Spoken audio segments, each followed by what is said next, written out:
nós sugerimos alguns questionamentos, tal como virulência, qual o processo de contaminação, quais os órgãos que estão sendo mais comprometidos, o que a gente poderia fazer para contornar essa situação. E eu sei que eu coloquei muitas questões. Perfeito. Eu facilitei aí colocando isso na barra embaixo para que o nosso público acompanhe e o senhor também se localize com relação aos questionamentos. Perfeito. Olha, eu acredito que todos precisam entender uma equação, a equação de gravidade de doença. Como é que funciona essa equação de gravidade de doença? Onde a virulência do vírus, ou seja, a capacidade que ele tem de te fazer mal, de infectar suas células, a virulência, vezes a carga viral sobre a imunidade. Então, a gravidade de doença, quanto maior for a virulência, e parece que essa cepa está muito mais virulenta do que a anterior. Infelizmente, eu até num programa anterior eu falei que não existiam ainda evidências, mas as evidências agora são claras, que realmente essa cepa ela é muito mais virulenta, muito mais agressiva, não só pela atividade intrínseca dela, do vírus, mas também pela capacidade que ela tem de penetrar com mais facilidade na célula. É como se você tivesse uma chave limada, sabe? E você colocasse óleo, você lubrificasse essa chave, e essa chave entrasse com muito mais facilidade na fechadura. É o que está acontecendo com esse vírus. O receptor dele, o receptor S, ou a proteína spike, ou espícula em português, ela está entrando com muito mais facilidade no receptor chamado ACE2, que é o receptor para a enzima conversora da angiotensina, que é um receptor responsável pela regulação da pressão arterial do nosso corpo. Então, ela entra com muito mais facilidade e, de certa forma, consegue ter também, além da virulência que ela tem, uma carga viral maior. Ou seja, a gravidade de doença está aumentando muito. O relato de alguns pacientes, o relato de alguns médicos é de que esses pacientes que estão pegando o Covid-19, essa nova cepa, estão ficando doentes gravemente, às vezes, após o terceiro dia do início da infecção, coisa que não acontecia.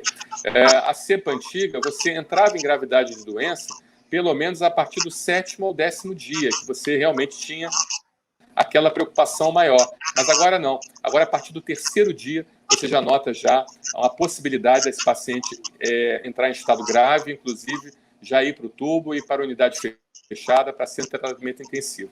Então, é algo realmente que a gente precisa tomar muito cuidado. A virulência, nós não podemos resolver isso, né? A não ser com a vacinação em massa. A vacinação em massa, sim, ela pode diminuir a virulência do vírus, mas enquanto não for vacinado, não tem como resolver essa virulência.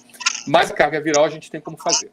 A carga viral é justamente mantendo o distanciamento social, utilizando as máscaras adequadamente, limpando suas mãos e todas as superfícies e também o ambiente onde você vai frequentar. Agora, lembrando que também existe um trabalho científico muito interessante, publicado em revista Indexado, mostrando que, vocês que são da área acadêmica, né, mostrando que a limpeza das superfícies equivaleria a 15 a 20% só na transmissibilidade, evitar a transmissibilidade do coronavírus. O grande problema mesmo é o meio ambiente que você frequenta. São os aerossóis, são os perdigotos que estão no ar, ou seja, é a comunicação que você faz com a pessoa. Isso aqui é o grande problema, que representa 80% da contaminação, e não as superfícies. As superfícies precisam continuar sendo limpas? Sim, elas precisam, mas você precisa aumentar, melhorar a sua guarda em relação à proteção da contaminação por aerossol. Essa realmente é a solução. Tá? E a outra porção do cálculo é justamente a imunidade. Ou seja, quanto maior a imunidade, menor a gravidade da doença. Ou seja, virulência vezes carga viral sobre imunidade. Como é que a gente melhora a nossa imunidade? Primeiro, dormindo bem, né? A gente, quando dorme bem, a gente produz a melatonina, que é uma substância produzida pela glândula pineal, e ela regula o sono e ela também faz com que haja uma ativação do sistema imunitário com captação de zinco, captação de vários elementos responsáveis pela maturação das nossas células imunitárias, tanto no sistema linfático primário, como também no sistema linfóide, primário, como no sistema linfóide secundário. Existem também a questão do consumo dos chamados imunonutrientes, né? Hoje nós sabemos que a vitamina D tem uma ação imunorreguladora, ela faz com que a gravidade da doença não seja tão grande e ela também ajuda a medula óssea na produção de células imunitárias. O próprio zinco também é um imunonutriente muito importante, que melhora a atividade do linfócito T.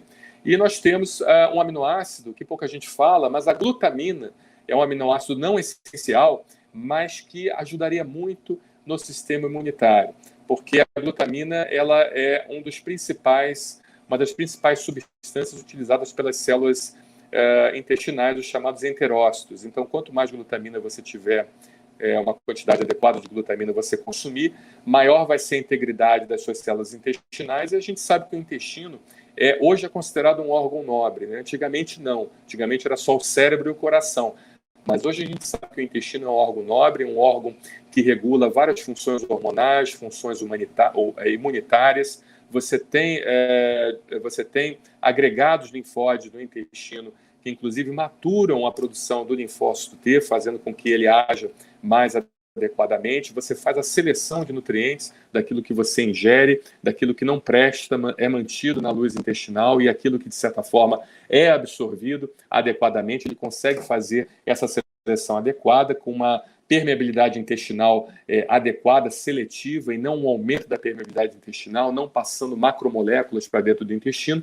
E outra coisa também interessante é que o intestino é o único órgão fora do sistema nervoso central que tem neurônio. Então, você regulando também a atividade intestinal, você regula o humor, você regula toda essa questão. Então, o uso da glutamina como um substrato para o enterócito é algo bem interessante também, e que cientificamente é provado, não para o coronavírus em si, mas em termos gerais, e é muito utilizado isso em unidade de terapia intensiva. A glutamina, sim, ela teria uma ação de melhora da imunidade, é um imunonutriente, podendo ajudar bastante. E associar que, de certa forma, os chamados lactobacilos. Lactobacilos é uma bactéria intestinal. Nós sabemos que o microbioma do nosso corpo ele equivale a boa parte do nosso peso. Eu não tenho exatamente aqui os dados, mas a última palestra que eu assisti de uma nutróloga falava sobre em volta de 30% do nosso peso ele é composto de microbioma, ou seja, de bactérias que não... Pode ser que eu esteja errado nesses dados aqui, mas boa parte do peso do nosso corpo ele é composto de bactérias, ele é composto de coisas que não são nossas, que são justamente outros seres que vivem em simbiose com o nosso organismo, mantendo, então, a homeostase corporal. Então, a utilização do lactobacilos para melhorar essa carga imunitária, melhorar essa resposta imunitária, melhorar a saúde do seu intestino, fazer com que o lactobacilos seja uma barreira protetora contra agressões externas, né, é muito importante. E é interessante, sabe, Tati, que eu estou falando de intestino, né, que tem a ver intestino com pulmão, com regiões assim que, obviamente, são afetadas pelo coronavírus. A medicina hoje está vendo o intestino como um órgão que precisa ser muito bem cuidado, um órgão realmente que precisa de uma atenção muito especial na manutenção da sua integridade física.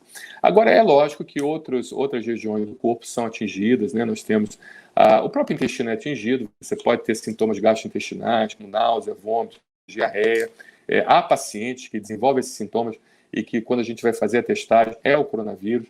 O coronavírus ele pode atingir também o sistema cardiovascular, causando inflamação, vasculite, e essa vasculite, por sua vez, levar à formação de trombos, e esses trombos migrarem, causando os chamados tromboembolismo pulmonar, pode causar também AVC, causado por trombos. Você pode ter, inclusive, infarto agudo do miocárdio, causado por trombos também, que soltam por causa das vasculites. Ou seja, o coronavírus hoje é uma doença considerada uma doença sistêmica, não é uma doença mais segmentada, né? Qualquer coisa que você sinta, você precisa pensar também como diagnóstico diferencial o coronavírus. Há pessoas que têm sensações de formigamento nos membros inferiores. E quando você vai ver, é o coronavírus que está atingindo isso. Por quê? Porque o coronavírus também tem um tropismo pelo nosso sistema nervoso, né? Tanto central quanto periférico. Pacientes que morreram de coronavírus e foram submetidos à autópsia, você identificou o coronavírus dentro do encéfalo do paciente, do sistema nervoso central do paciente, do líquor do paciente. Ou seja, se ele atinge o cérebro, se ele atinge o encéfalo, se ele atinge o líquor do paciente, ele atinge também estruturas nervosas periféricas, inclusive fibras finas. Eu, de vez em quando, eu recebo aqui pacientes que têm a sensação de queimação nos pés. A única coisa que eles sentem é queimação nos pés. Quando você vai investigar, é coronavírus, porque o coronavírus, de alguma forma, atingiu as chamadas fibras finas e deu, então, a sensação de queimação, a sensação de calor nos pés, aonde alguns pacientes até relatam a necessidade de colocar seus pés dentro de baldes de água com gelo para melhorar essa sensação ruim. É lógico que não, isso a gente não indica que seja feito, né? Isso é o que o paciente ele relata. A gente passa a medicação, a pregabalina, outras medicações mais adequadas para isso. E até a questão de pacientes que nos procuram também com labirintite, de repente começaram com um processo de labirintite, quando você vai ver e vai investigar, está o coronavírus lá presente, ativo e atuante. Então, assim, essa doença é uma doença que, se nós não tomarmos cuidado, ela pode ser o motivo da redução populacional do nosso planeta, entende? Então, a gente tem que tomar muito cuidado em relação a ela. Ela está sofrendo mutações gravíssimas, né? Nós não esperávamos essa mutação, a gente ficou realmente com a guarda baixa em relação a isso.